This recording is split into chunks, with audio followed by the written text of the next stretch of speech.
Okay, so Mean Girls, it's been an absolute pop culture giant for what, 2 decades now? We all know the lines, right?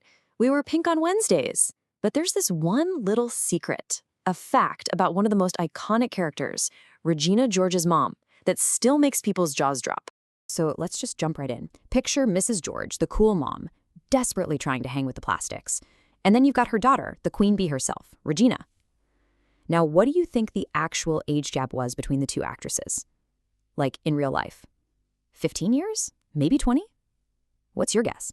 Get this, it was 7. Just 7 years. That's it. That's the tiny gap separating Amy Poehler, the mom, and Rachel McAdams, her daughter. I mean, when you hear that, it sounds totally made up, doesn't it? Like cinema is a lie. But nope, it's totally true. And that little number, well, it opens up a really fascinating story about how this whole thing even happened. All right, let's really dig into this because when you actually see the numbers, it's even crazier than it sounds. Okay, so back in 2004, when Mean Girls hit theaters, Rachel McAdams was 25, playing a high school junior. At the same time, Amy Poehler, playing her mom, was only 32. A 7-year difference? They could have practically been sisters. It's wild. And you know what? People are still finding this out today and freaking out. Like this one person on social media who said, cinema is a lie. And honestly, it kind of feels like it. It's these little behind-the-scenes tidbits that keep the movies so legendary even after all this time. This comment really nails it, though. Think about it. Regina's supposed to be what, 17 in the movie? For a 32-year-old to be her mom, that means she would have had to have her at 15? Wow. It really shows you how much they were pushing the envelope with this casting choice. So you gotta be asking, how did this even happen? Was it just a weird accident? Nope. The story behind Amy Poehler's casting is just as wild as the age gap itself. It was a totally intentional choice, and one that almost didn't make the cut. You know the line. It's maybe the line that defines her whole character. Everything about Mrs. George is about trying to be a buddy, not a mom. And funny enough, that's exactly why her real-life age was actually her secret weapon for this role.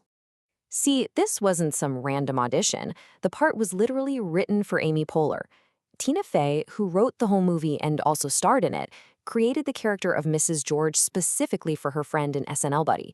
She just knew Amy's comedic genius was perfect for it. But the studio was not on board. They were super hesitant. They had two big problems with it.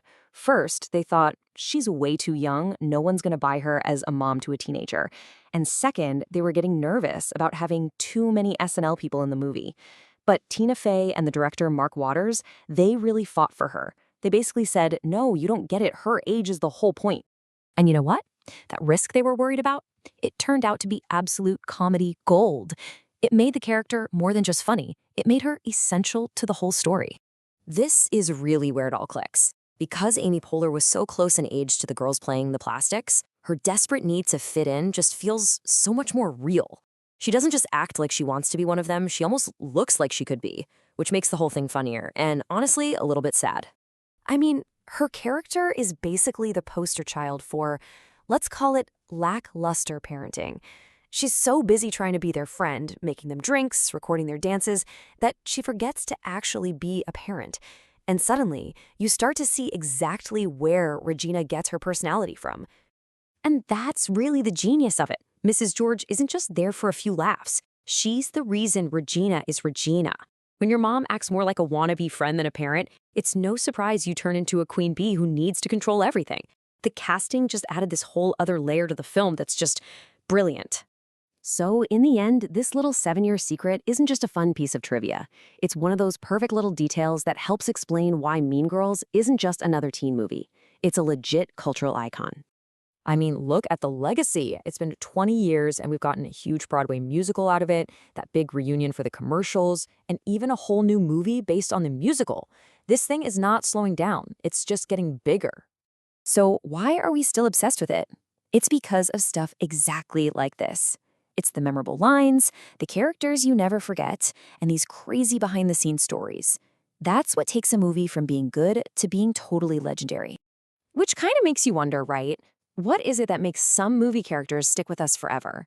Is it just one perfect quote, an amazing performance, or maybe, just maybe, it's a completely bonkers casting choice, like a cool mom who's barely older than her daughter? For Mean Girls, I think it was all of the above. creating a perfect storm of awesome.